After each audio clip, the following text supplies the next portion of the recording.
what you're waiting for. I think we're ready to rock.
So it's been a little while since our last video, and one of the things was that I'm preparing for winter.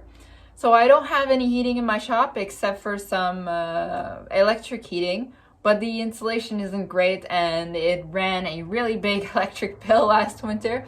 So we're installing a wood stove, and the next thing was that I have a lot of scrap pieces, and it's really fun when you're going to finding little treasures to create things. But at the same time, I had no where to put them, so they were all on the floor and it was just a mess and it's getting quite dangerous. And I wanted to get that fixed before the winter came. And I will be changing the videos a bit. I will be restructuring them to explain a bit more, and hopefully you enjoy this new method of learning. As I will be having a lot bigger pieces, it's going to take me a lot more time in between creating these pieces from beginning to end. And I was thinking about how I could best share these moments with you. And I think that bringing you along and explaining a bit more my process and what I'm thinking about when I'm creating them is the best way to share and grow and learn from each other. So I'll do a little shop tour and then we'll get to the art piece. I used to have a big table here, and instead of now I have the MIG and gas torch and stuff. And it has a nice space in the middle just to give me a bit more moving room. It's a big storage unit, and one of the problems I was having is that when I buy plates, I had nowhere else to put them, and I didn't want to lean them on the pillars just straight like this. So now we have a unit created here, and we have a place to put these big plates so that they're not too much in the way. And up here we have all of the projects and stuff that I'm working on. This gives here another more storage and a drying rack. The gas is much more easy to get to. Before I was climbing over a whole bucket of metal, so we have this better. And so the table has moved here. The table, a plasma table that I'm working on, it's pretty low. And so when I'm detailing stuff like these details, and I'm really bent over my piece all the time, and that's creating back problems. So here I'm going to be a bit higher. Oh, we had problem with the lighting. As you can see, not gonna be any good when I film. Installed some lighting, but I can move. So I can just take this out of here and go move it where I want when I'm doing the 3Ds. Can see much better. And here we have another thing for a camera. Just can take it down, and then wherever I want or I need to get a view, can just go and put it over the art piece. And I also have put two more up here because since all the lighting's from the front and not that much, then I can't see from the back when I was welding, which means that I have to really be sure of where I was and then start. All right, so now we've done a quick shop tour, and let's go to the art piece. All right, so here we have the piece. In case you were wondering last time why I colored it and then take off all the color, in all of these lines now you can see it's darker because I didn't want to keep it that dark black color. I want to add blue after, and the fact that I did the dark before is going to make the blue appear darker. It's going to give it a bit more pop. So first things first, see that it's not as stable as I would like. Of course, when I put the piece in the middle and make a sort of round here, then we're going to see that this piece is going to become more stable. But just to add a bit to the sides, I had predicted that it would do this, and I prepared these pieces detailed so I can just add them in underneath where I want. So I'm going to weld them onto it.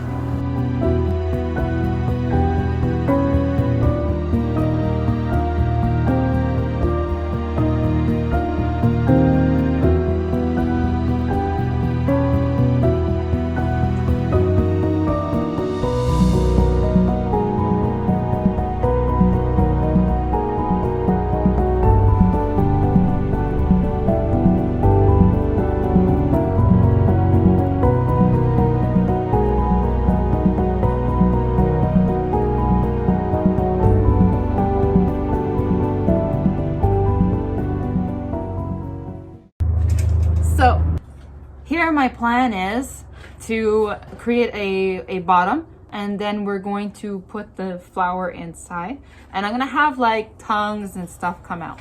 We're gonna shape the round, and then we're gonna turn him around and weld it up. So now the next step is going to be to go get the 20 gauge plate.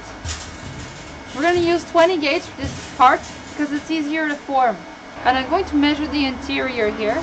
I'm going to add a slight bit more because then when I shape it, it's going to come and eat that little bit more. I'm going to round something on the side. It's going to round perfectly. When we come to round here, what's going to happen is going to pop back up this other side. So we're going to cut these just like line toward the center. We're just going to do this.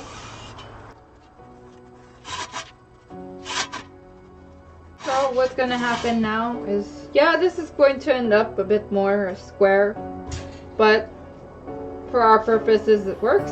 We're going to be able to overlap and then cut off the excess. So without having to get into too much calculation of how to do this perfect round, we can still have something pretty nice and it'll do the job.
As you can tell by my most magnifique attire, this is future me coming back to explain a step because I forgot all about my camera.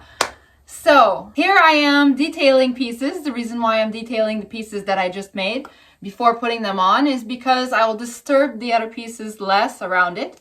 And also it's just easier to do the main details and then touch up later with the method that I use. Now, of course, you can go just straight across when you're doing details like this, but I find that it's very interesting to instead make kind of wave patterns, It keeps more interest into the piece.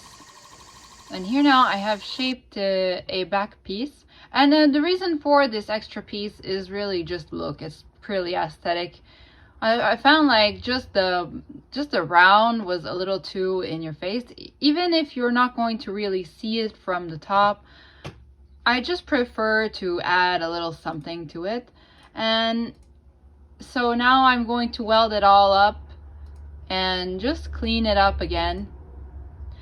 And then I'll heat color it, and then stick it in place.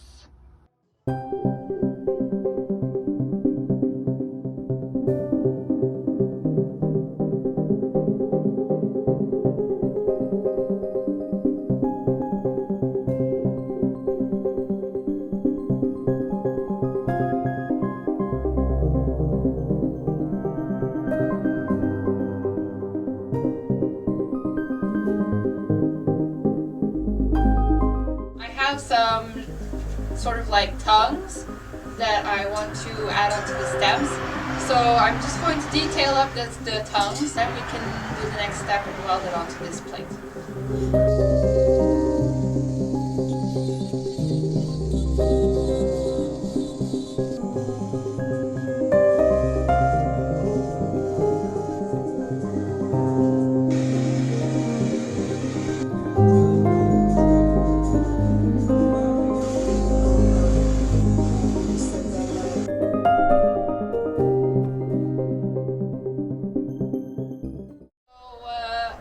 So the general plan that I have is I'm going to put this flower through here and then weld with this piece on the bottom, and then I'm going to bring it up and weld it in place. Now it's important to have more than one spot where it's going to be welded, because although the weld will be very stable, one weld in one spot isn't too great.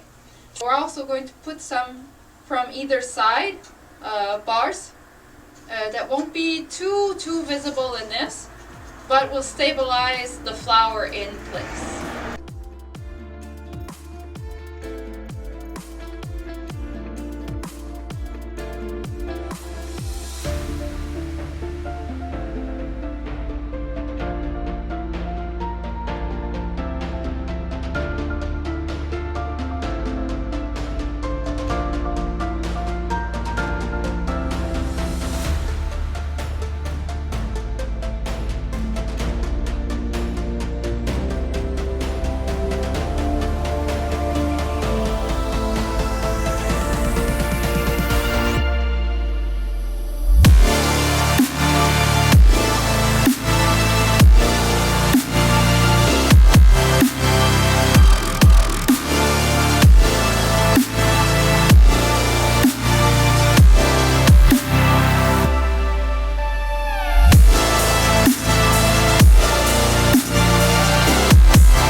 Have some kind of feather eyeball things, and I wanted to put them on the stem as well. So I'm just going to detail them and then color them and take off some color, and we'll weld them right on, and the tongues and everything, and finish the piece. Now you'll notice when I'm welding the pieces on that to shape the pieces I'm going to use a pair of pliers that has kind of like a rubber on them. And the reason for this is that I don't want to scratch off the color that I just put on there. And so I found these. They're actually pliers for glass. So I'll try to leave a link for them if you're interested in buying them in the video description. Alright, so let's finish this piece.